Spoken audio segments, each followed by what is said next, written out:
Hey, this is Carrie from Wrap Your Head Around Silks. This is the Expecting Aerials podcast, now with the Digitant Network. Thanks so much for joining me and tuning in. If you haven't yet, please check out the Artist Entrepreneur podcast. I co-host it with Noah Dock and Amanda Ritchie. Join us as we navigate our artistic businesses. And just announced, I'll be at NECA, the New England Center for Circus Arts, January the 2nd through the 4th. So it's a silk submersion, 11 hours of silks on their 30-foot plus ceilings. If you want to start the year off with some serious training, let's get your mittens and your coat and let's go to Vermont and train. All right. If you guys are interested, my comprehensive online course for beginner to intermediate silks, anywhere you are in the world, check that out. And then Aerial Rehab is an online course. If you are coming back from pregnancy, injury, or surgery, it is meant to be the bridge between PT and your favorite aerial class. I'm teaching all over the place this fall, and check it out, and let's get started. Oh my God, it's so many things today. I don't know what is happening. I want it to chill out. Can somebody chill my life out? I'm talking to the gods. You're yelling to the circus gods. Yeah. Somebody just chill my life out right now. Oh my gosh. So, but you know what? You have to be grateful. Whenever I start to feel this way, I have to speak out my gratitude. Basically, Bean is sick at home today, but she's not as sick as I thought she was going to be. So there's that. So I think she's going to go back to school tomorrow. So there's that. I love these glasses you're wearing. Thank you. They're not real, but no, they for fashion. Exactly. I used to I don't know, before, I have all this stuff at my parents' house that, I haven't used in forever because it's just been in storage while I've been in Argentina. So I'll find something that I thought was cool 10 years ago. I'm yeah, this is still cool. I'm going to wear these. Oh, no, you're rocking it. Thanks. I love it. So listeners, Christina and I met because she graced us at the Arium, which, by the way, is right now got yellow tape all over it because since I've seen you, it got completely ruined with flooding. Yeah, that I mean I got a message because now I'm in the system with the Arium students, Yeah. It was just unbelievable because it's like night and day because that was the first time I've been to the Arium. Yeah. And then like a week and a half later, it's just underwater. Yeah. So Texas people, you know how it likes to rain and pour here. It's not that much when it comes to duration, but it dumps. So it wasn't really the flooding though, because it didn't come in from the floor. It came in from the ceiling. The roof failed. And it came gushing through one of the corners, that had electric wiring going down it. So anyways, there was a rehearsal happening at the time. Thank God. I mean, I'm glad they're safe, but nothing was going to happen to them. They literally just started saving our equipment because you know how much that shit costs. Yeah. So all of our fabrics, all of the mats, it's the mats. Because those mats are so expensive. I'm talking about the flood, Bean. That's right. In the studio? Yeah, she's upset about it. Where are these? Okay. Yep, you got your right colors. So I'm helping her with homework right now. You guys, kindergartners have homework. Really is to practice having homework. So, okay, let's look at this one. Okay, I know. She loves the word nipple. Has always loved the word nipple. Okay, so Bean, there are 3 shirts. 1 is red and 2 are green. So color 1 red and 2 green. You got it. 1 red. Okay, so the mats. I mean, I think mats are now anywhere from $700 to $1,500 each. If you buy them brand new.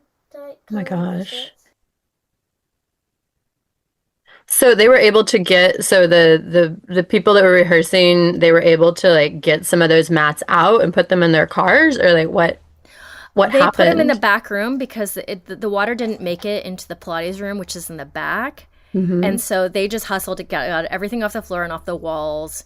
And currently the walls are soaked with water, and it's hot here in San Antonio still. So you can just 1 + 2 = 3 there. Mold.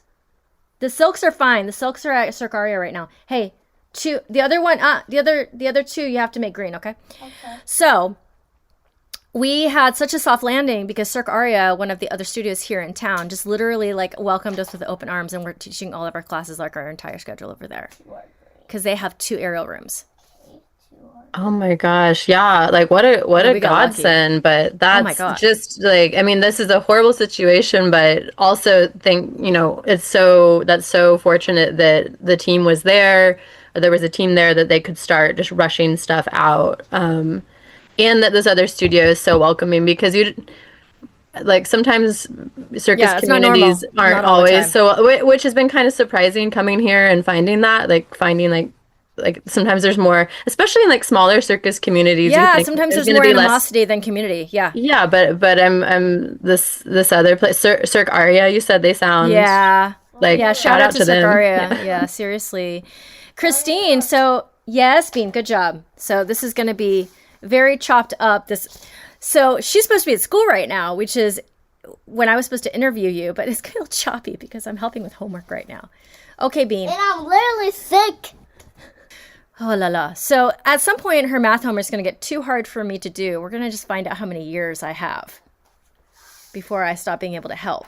I think 2 years. That's all I'm giving myself because I'm not good at math. Christine, you spent how much time in Argentina? Mom, is 1 plus 2 So I was in Argentina for just over 9 years. so good at stuff. And you moved there to have circus life. A couple of reasons. That was one of them. I'd been in college, and there were a lot of things there I just kind of clicked with and wanted to check out a little bit more. And prior to Argentina, I'd been living in China for 4 years, so I wasn't really quite ready to make my way back to the States full time. Yeah. So tell us about your experience over there with the circus community and just there in general, living there as an American. I didn't give my name and date. Well, I have to say the circus community is super welcoming. It's very international, but there's also a very strong Argentine circus, like very strong Argentine circus community and identity.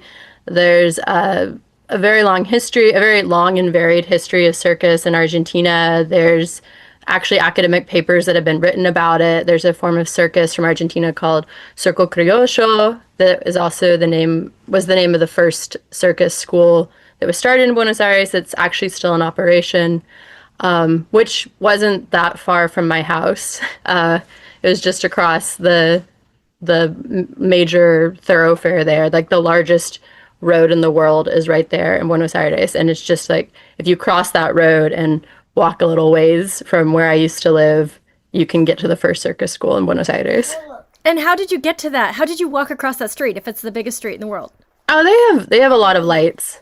Oh, okay. You can't cross it. You can't cross it in one go, though. You usually, unless you're running or biking, you have to kind of wait because there's like 5 different, lights that you have to go through just to get across one way.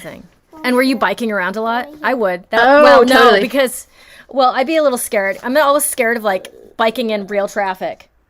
Oh yeah, I mean that might be one of the most dangerous things I did in Argentina, honestly, is just biking on the roads. But I got to be kind of an aggressive biker. But no, I would bike a lot. I mean, it's a great warm up,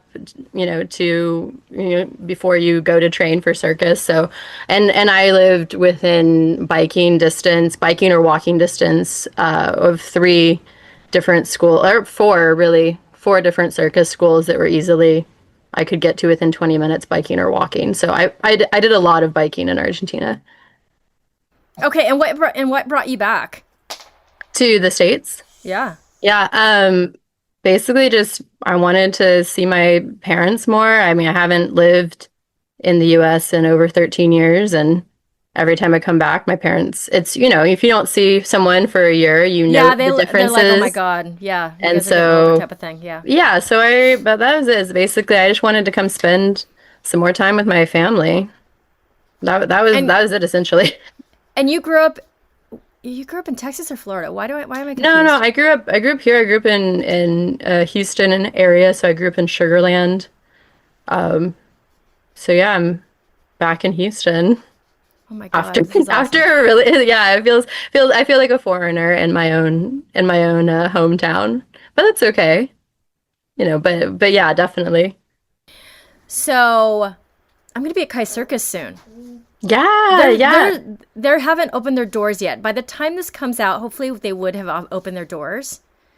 Have you tried? Have you talked to them? Yeah, so I think I'm actually, as of right now, tentatively, I'm going to be teaching the weekend after you. Nice I'm hair planning on doing hanging. a workshop the weekend after you. So they're answer going to get this is. they're going to get you and then they're going to get me. So I think I'll be off to a good start with I'm so workshops. excited for that. Okay, so I invited Christine here to talk about hair hanging because I know so little about the science behind this and the circus behind this, and I'm intrigued. I'm so intrigued because my friend Leslie, she was trying to start training and she would kind of give us the nitty gritty of like the pain at the beginning. And I couldn't even fathom it. Can you like tell me what the beginning is like? And if it's the same for almost all people, like are there heads that are better for this or hairs that are better for, you know what I'm saying? So I guess yeah, that sounds like there's three different questions within that Yeah, question. no, I'm So just like, let bleh, me break give me the beginner. let me break it down. So let's get into like the science behind it just a little bit. I did take some note. This is from like a hair hanging talk I gave a while ago, so I'm just going to Yeah, read directly please. from this. So the human hair has the same tensile strength as aluminum or Kevlar, like what they make bulletproof vest out of, and copper. So the tensile strength of one strand of human hair is actually quite strong. And it can hold up to, now there have been studies done not about the whole like weight of a human hair, like, not about how much the whole head of human hair can sustain, but how much one hair can sustain. And so one strand of human hair can sustain up to 100 grams of weight or 3.5 ounces. All right. Wait, say it again? So if you One. were to hang something from one strand of human hair, it is possible for one strand of hair to sustain 100 grams or 3.5 ounces of weight. Okay, got All it. right. So if you take, but then you have to think about, well, how much hair does a human head have? And some people say, and there's an average amount, but again, what does that mean? Were they just testing men for this? Were they just testing a certain race, a certain age? I don't know. Like that all is very, Right. variable. But let's say there's been some I guess studies done that a lot of human heads have 100,000 strands of hair. Okay. So Okay, I'll accept that. if you were to take 100,000 strands of hair and multiply it by that, then supposedly you'd be able to sustain 11 tons, right? If you do the math on it, 11 tons of weight, which I think just that seems insane to me. Other estimates I've seen say that it's more like 1 to 2 tons that you could actually sustain. But that's just talking about the hair, okay? And we're Yeah, actually that's working not the with scalp and the scalp. skin. And Exactly. So the scalp, you have to take that into account. So I think people get concerned about the hair a lot, but the hair is actually quite strong, especially if you're not dyeing it, you're not coloring it, you're not bleaching it. Like your hair can be quite strong. And so then you have to get into the scalp, and that's a whole other thing. Like, how much weight can a human scalp like sustain? And I'm not sure about that. I don't have like a set number to give you on that, but those are things that are going on. And you can also talk about, well, like, what is the microbiome of your scalp like? Is your scalp healthy? Is it like super dry? Like, just like we have stomach microbiomes, we have scalp microbiomes. But I'm not what's it called, trichologist, a hair scientist. So I won't get into that too much, but you could get into the science of that as well. So so there's those two things you have to take into account. For my personal practice, when I first started, it was very painful. But I also had seen quite a few hair hangers at that point, and I knew I wanted to do it. So just like with other sports, like, long distance running, it's sort of that mind over matter. I have since found what I think are more sustainable ways to start introducing the practice. to first timers, because when I started, my hair do was like quite tight, and I was also starting from a standing position trying to give weight. So two major things that have changed for me as I've practiced, and now once I started teaching, is I started putting a lot more space in the hair braid so it's not flush against the scalp. I think that's too tight. And then I also, when I teach now, I have people start from the floor up. So you give weight incrementally over time. And I liken that to if you're, starting silks, if you're starting hoop, any type of physical practice, you have to build up your muscles to build up that resistance. And same thing, you have to build up that resistance in your scalp and also like the muscles in your neck, in your shoulders that you're going to be using for this as well. So I hope that's kind of I've tried to condense that, but let me know if that's not super clear. That was really, really informational because I've never had it explained to me so well. So, okay, so Christine, when you say you have them on the floor and they incrementally give weight, which is so different than going from like if I'm 130 pounds, just letting my feet off the ground, because that's now 130 pounds into my scalp right away. Yeah. So when it comes to positioning, because I'm just trying to imagine this just as a teacher, like the hairs, you're clipped in, and then what? So what I actually have, I'll back it up a little bit too. And when I teach, I first have people literally, like usually I'm teaching, a group of people, I'll have them partner up. And after we do a personal, a warm up, so like your regular standard aerial warm up, and then focusing a little bit more on neck muscles and and the back, I'll have them like drag each other across the floor by their hair. You're a genius. So that, and I do want to give shout outs to people who helped me along the way. So that was not an original idea. That was an idea that another hair hanger taught me. Her name's Belén Ceci, and she was the second person I learned from. And she's currently based in Chile, but she spent a lot of time in Argentina as well. But I do that, and then I also will have them be seated in a cross-legged position, and then have their partners pull them up a little bit, not pull them off the floor, but get used to that idea of now how that feels happening vertically, going up. And then I'll transition them over to my preference. I know sometimes this doesn't work with studios, but my preference is to have a 4-to-1 pulley system so that way they can Makes start sense. really low, and then I find that's usually easier for them if they can start giving themselves a little bit of weight. So literally having them laying on the ground just with their head lifted up off the ground, and then moving around like that.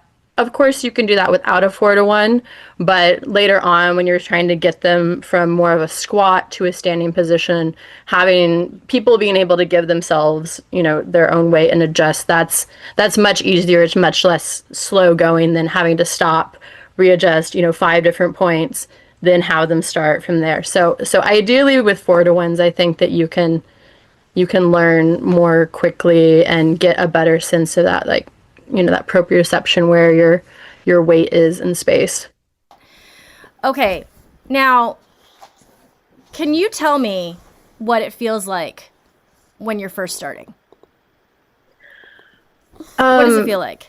So when you're first starting, it feels, I mean, just imagine how it would feel to sustain some of your weight in your head, like just by your hair and your scalp.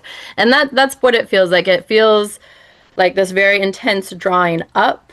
There is a lot of tension, and it can be, like I said, it can be pretty painful because it's just at the beginning, but it does get more comfortable, weirdly comfortable over time.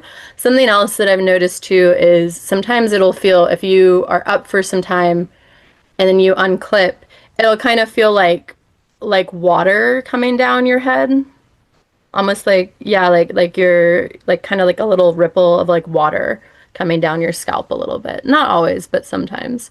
So that, yeah, it's kind of like very, very, very painful. But again, it should be, we both work with fascia. It should be right around like that a manageable discomfort, I would say. Like, I don't encourage people to push over that, but to really work within that edge of where they're feeling that slight bit of discomfort and just play around with it, see what movement they can do. It's also much easier if you are moving a little bit. It's much harder if you're just getting pulled straight up. So generally, sometimes I'll have people like close their eyes and just focus on sort of rolling around on the floor or like moving around a little bit. And that was another hair hanger that introduced me to that was Ile. Oh my gosh, I always mess up Ile's last name. Ile Mune, but she's from Argentina, and she's a phenomenal hair hanger. She was the very first hair hanger I ever saw, and she's got some really cool creative techniques. And training, getting to do a little bit of training with her.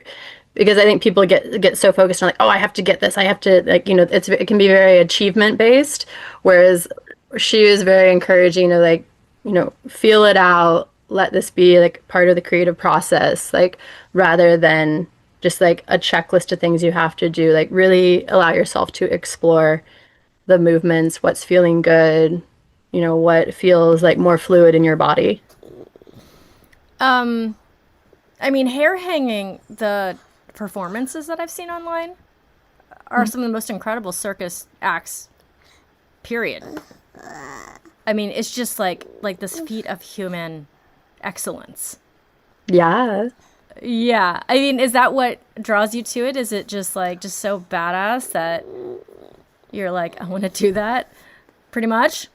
Yeah, I think when it's different than other circus arts, other aerial circus arts, in that you have your full, like, among other things, you have like the full use of your arms and legs often, which we almost never have unless maybe you tie yourself up in a certain way in a silk. But usually you're having to hold on to or attach to something. So you have all this opportunity for really cool character development because you have all this. All these different body parts you can use, you don't always have in other apparatuses. But I would say for me, I always want to be doing something I never thought I could do. A couple years down the road, and really once you start learning how to hang from your hair, it's such a good affirmation later on when you're facing challenge, difficult situations, difficult people, like whatever, because you're like, I can literally hang from my hair. So maybe if I can do that, I can overcome whatever this thing is, So I like that aspect of it, of like, it's a very good tool for helping you learn how to overcome challenge long-term gracefully. How long of training did it take before you were able to feel artistic in it? I think, well, to be able to fully suspend, it took me 6 months.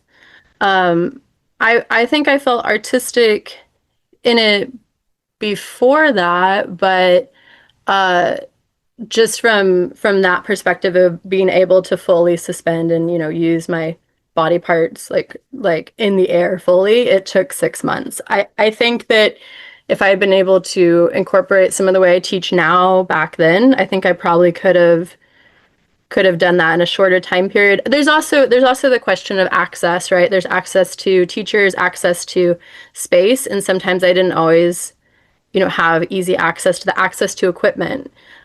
So when I was first starting, I didn't have as much of that, but then, over time I was able to like buy my own 4-to-1 and become more familiar with spaces that would let me rig up there. And then I took a whole rigging course in Spanish, which is probably one of the hardest things I've done in the last couple years.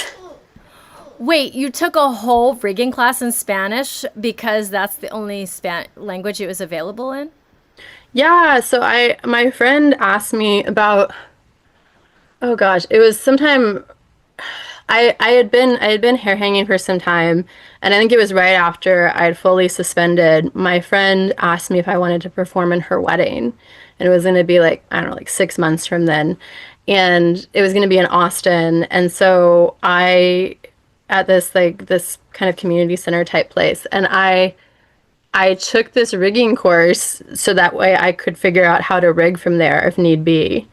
And I took it. So Argentina, like in Buenos Aires, there's two colleges that have full-fledged degrees where you can get, I think it's performance art degrees with a specialty in circus.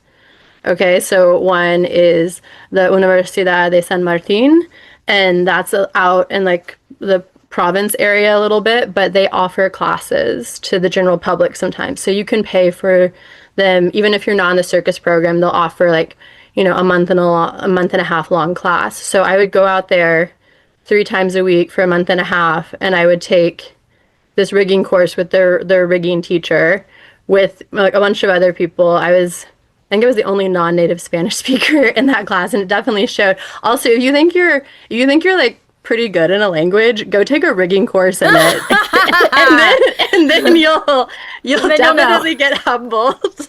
Yeah. That sounds like really hard.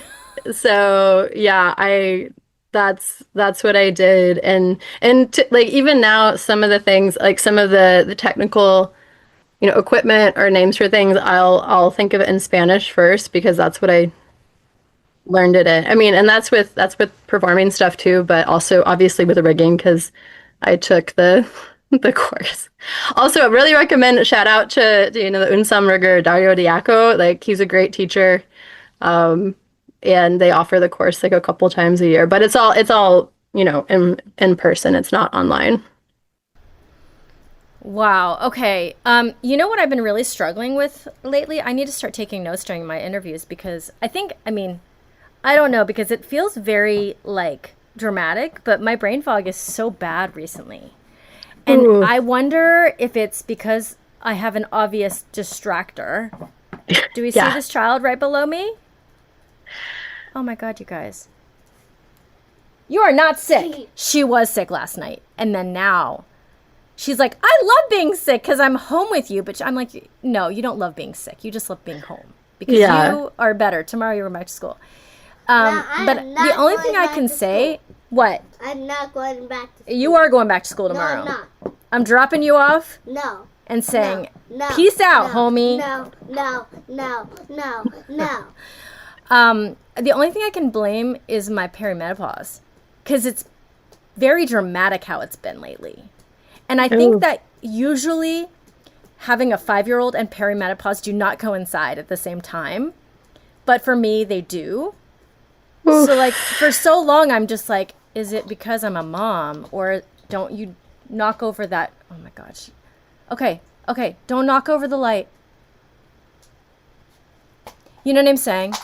Mm-hmm. So I love that the listeners of this podcast have listened to her goo goo gaga because like she was 6 months old when I started. Goo goo gaga. Mm-hmm. And now she's like, a full human in the world. And it's very interesting. Like sometimes I listen to past episodes and she's so little and now I'm just like, child, if you don't get out of my face right now, I'm taking away your iPad.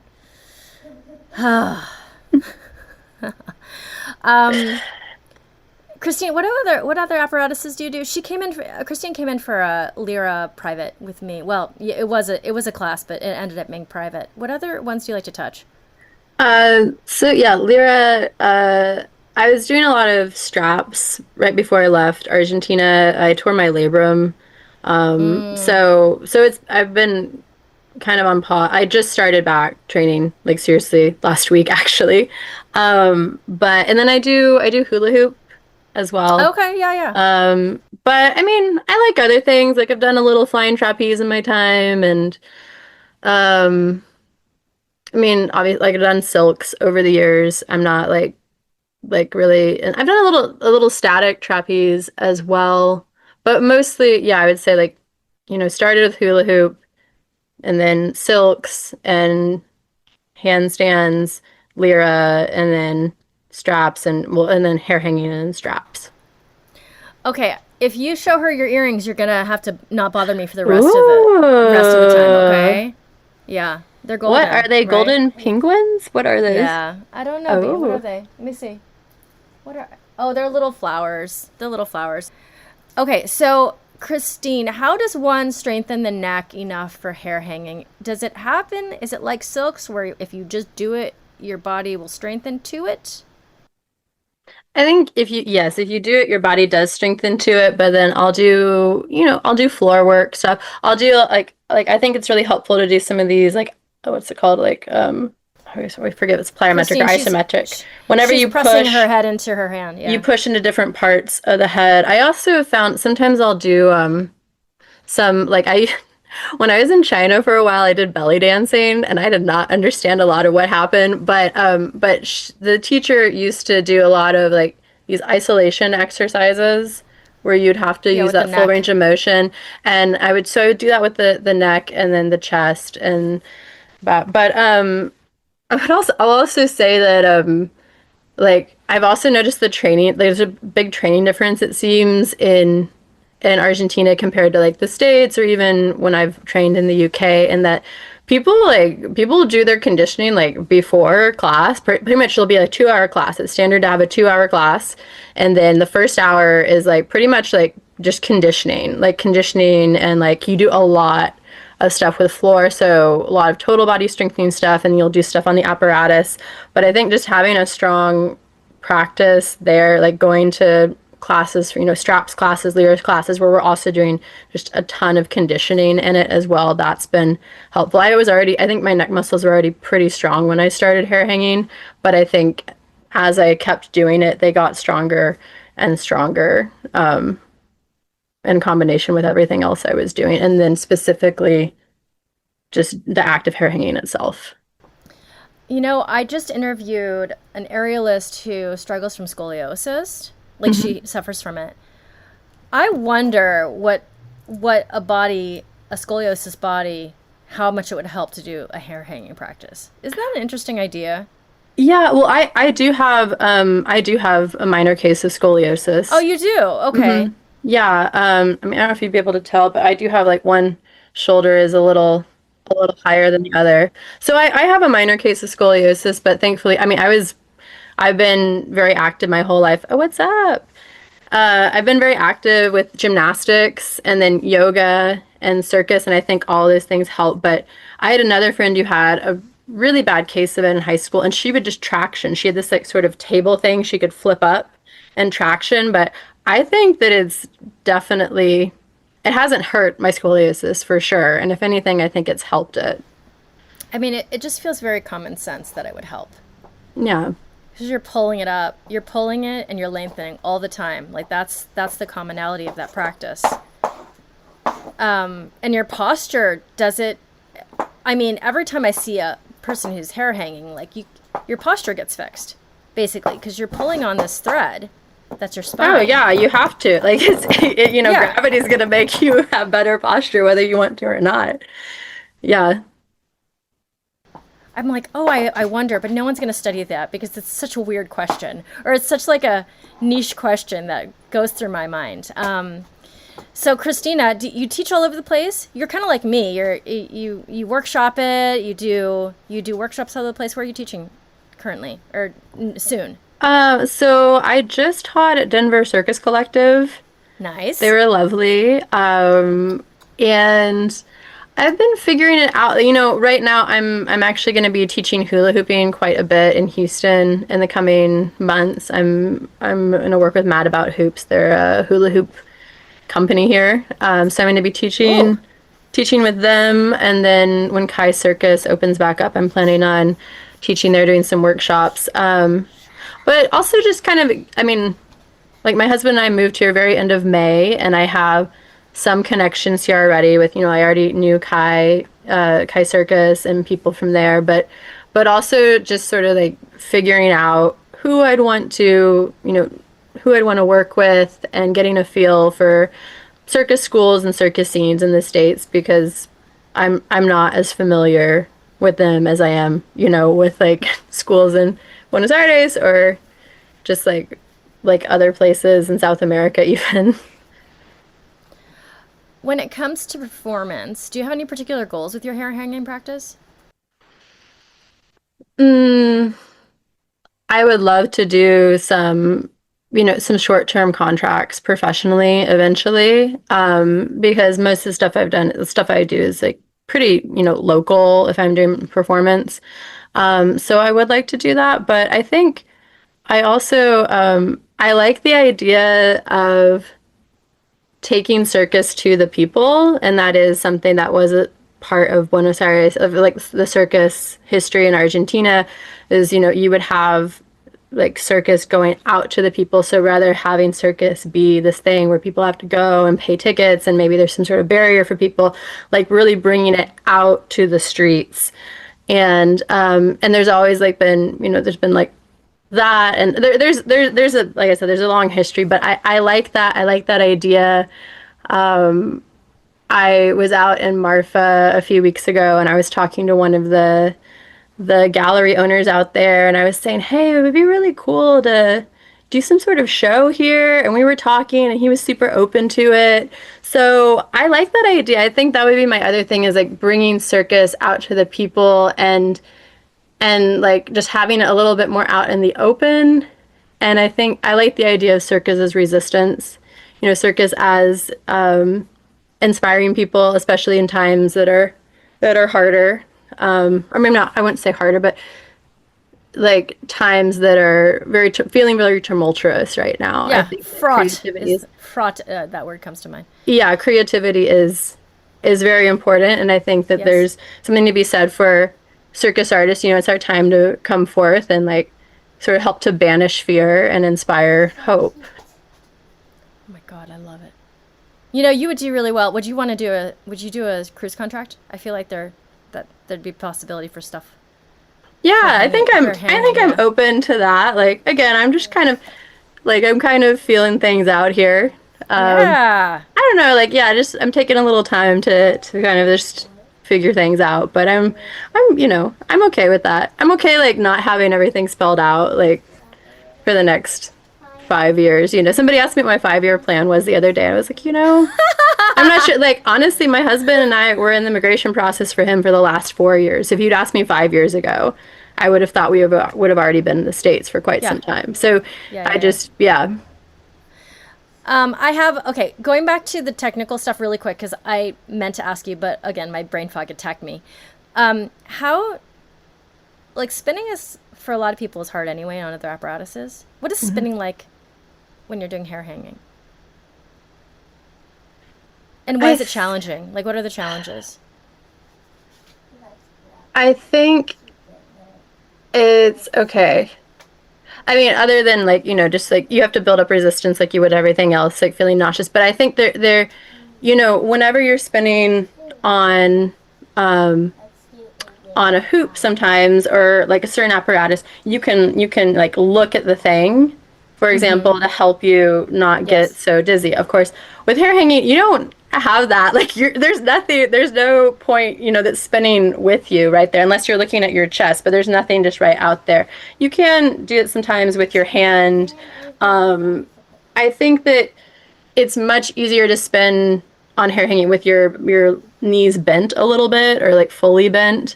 And it's I still that's something I need to perfect better, is like a fast spin, because I know that certain parts, like you'll try to clench your butt up a little bit, but if you clench it too much, then you start to have this sort of weird pikey spin. So it's really figuring out, I think, what muscles you really have to try to relax more and other ones to engage more, and it can feel really counterintuitive. So those are, I think, just having fewer points of reference, and then trying to not even having the support of something else. Because if you're spinning, you have like you have like the lyra gripped up here and down here, obviously you have like a little bit more support in it. But if it's just your body, you really have to figure out what needs to be a little bit looser, a little bit tighter, because if not, then it'll look really wonky. So one thing that, for example, too, like I like a pointed toe a lot of the time, but like one of my hair hanging teachers would say, she would encourage me to flex my foot in my spin, because it actually is easier to find that center of the spin with a flexed foot a lot of the time. But aesthetically, I'm just not a huge fan of it, but I need to. So I think that's part of it too, is like getting over your own aesthetic ideas sometimes to actually be more efficient, to figure it out and then add aesthetics on later. I feel like it's really hard to find a hollow body, like a really good spin in the first place. Like, let's just say you're in hip key, you spin, and then hands above you. Mm-hmm. And to get that hollow body spin, like we train those on my students all the time because it's so hard to get. Is it harder or easier to get when it's just your body? I think it's harder. Okay, that's what I would guess too. Like I said, because you don't have those sort of like points of reference, or even to look at, or to hold on to, or to like find that little bit of resistance against, even. Because it's your posture that's controlling it, right? Yeah. No matter what. Okay, that's what I thought. All right, well, folks, it's harder. Mom, is it time to get off the phone? Yeah. Is it time to get off the phone? I'm done. Oh my God. Christine, thanks for giving us the 101 on hair hanging. At least me, the 101 on hair hanging. I didn't know. Yeah. I didn't know this stuff. Well, I've been my pleasure. Oh, you want to say goodbye to Christine? Here. You can take the headphones for a second. Here. Okay, you tell her why you've been cutting up. Bye. No, tell her I was cutting up. Bye, because... Bean.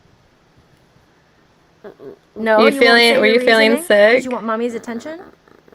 Is it what? No, I was wanting to eat, and I want you to not tell me to be quiet.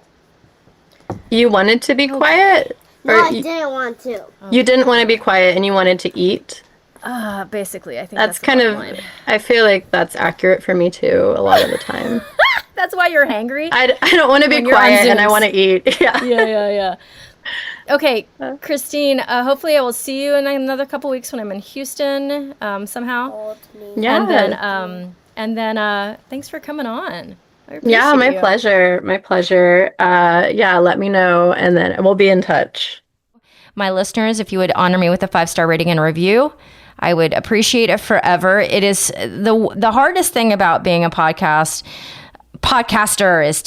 is to get your podcast out to the people who want to listen. So the best way to do that is to have a good star rating and just ride that algorithm. So I really appreciate if you guys would just open the Apple app and leave me a review. It makes such a difference. I appreciate you.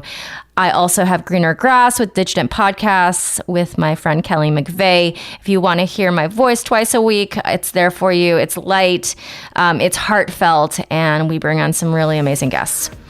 All right, my friends, over and out. This is Carrie from Wrap Your Head Around Silks. This is The Expecting Aerialist.